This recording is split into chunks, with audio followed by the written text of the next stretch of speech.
Salam bahagia untuk kita semua. Untuk peluncuran YouTube channel saya yang perdana ini, saya sangat ingin memulai dengan beberapa catatan penting.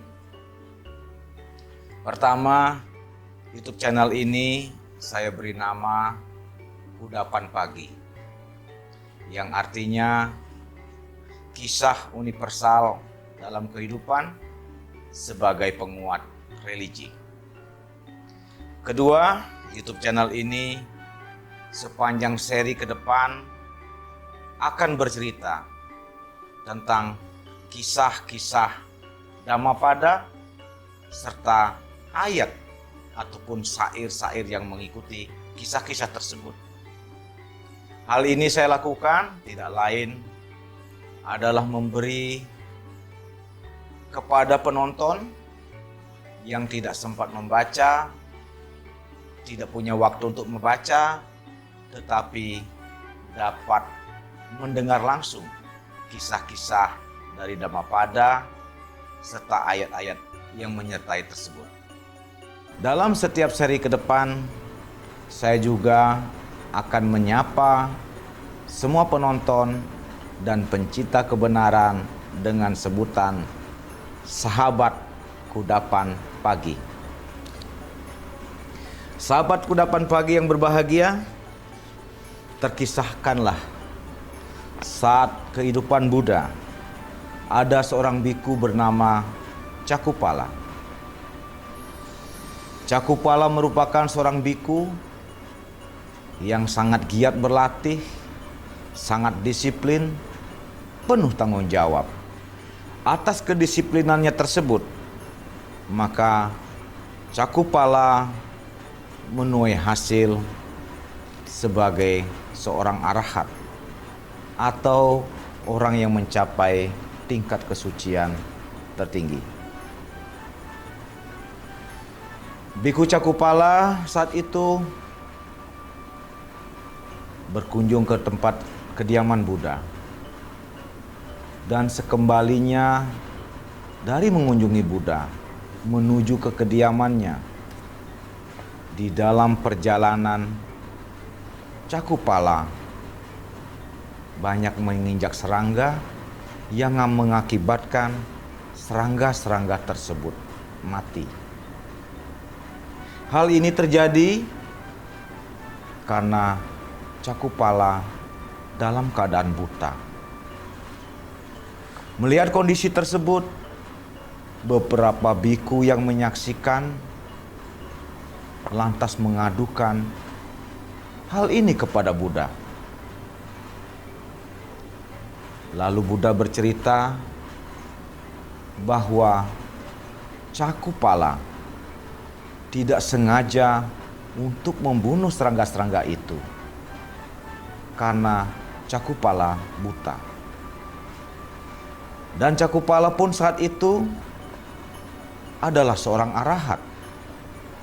Dan tidak mungkin lagi seorang arahat melakukan sebuah pembunuhan. Saat itu Buddha bercerita dan menyampaikan mengapa Cakupala saat menjadi biku ini seketika dia buta. Buddha menjelaskan dan menguraikan bahwa kehidupan lampau Cakupala adalah seorang tabib. Tabib yang mumpuni, tabib yang sakti, tabib yang dikagumi banyak orang. Suatu ketika tabib tersebut menerima pasien seorang wanita. Wanita itu dalam kondisi sakit mata yang sangat parah. Wanita itu pun mohon kepada Cakupala agar penyakit matanya dapat disembuhkan. Dan wanita itu pun berjanji bila kelak sakit matanya sembuh, maka ia dan anak-anaknya berjanji untuk menjadi pelayan pada tabib itu. Lalu tabib memberikan obat kepada wanita itu untuk kesembuhan matanya. Dan berselang beberapa hari, ternyata obat yang diberikan tabib ini benar-benar dapat menyembuhkan mata wanita tersebut. Menyadari sakit matanya sembuh, wanita tersebut pun ingin ingkar janji untuk tidak menepati janjinya sebagai pelayan buat dia sendiri dan juga anak-anaknya.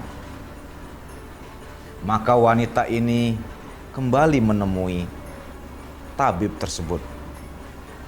Setelah menemui tabib, wanita ini mengatakan sakit matanya belumlah sembuh, bahkan semakin parah.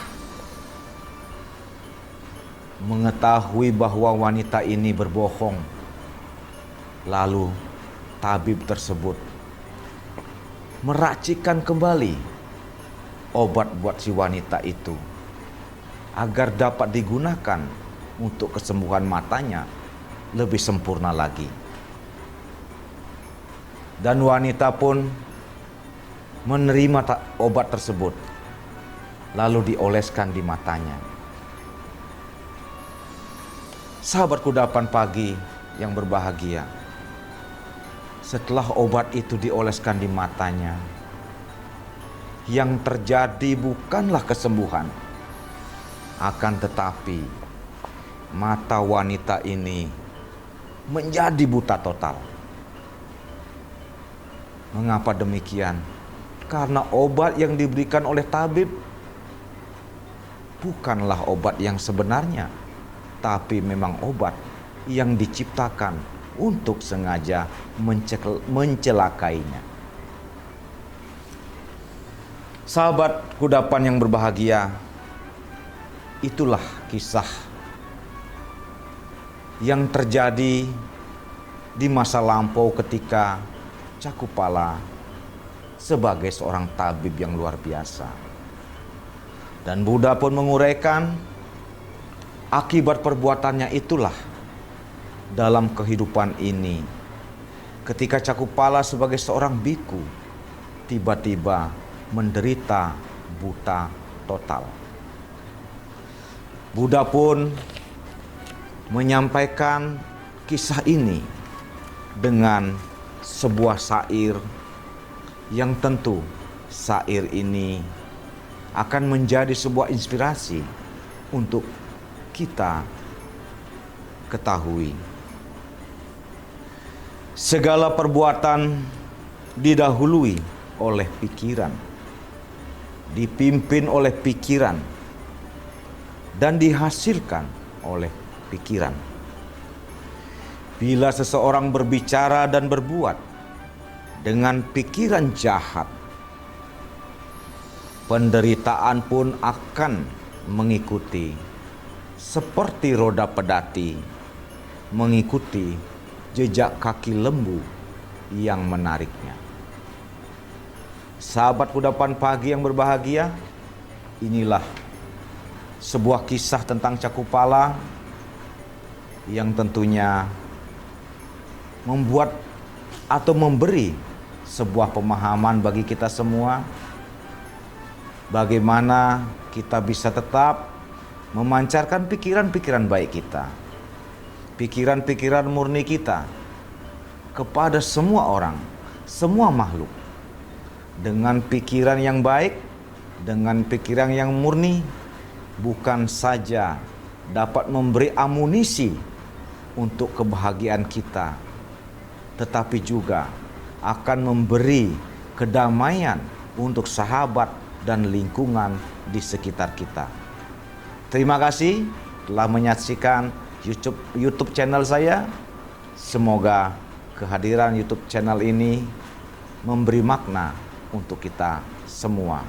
Salam kudapan pagi.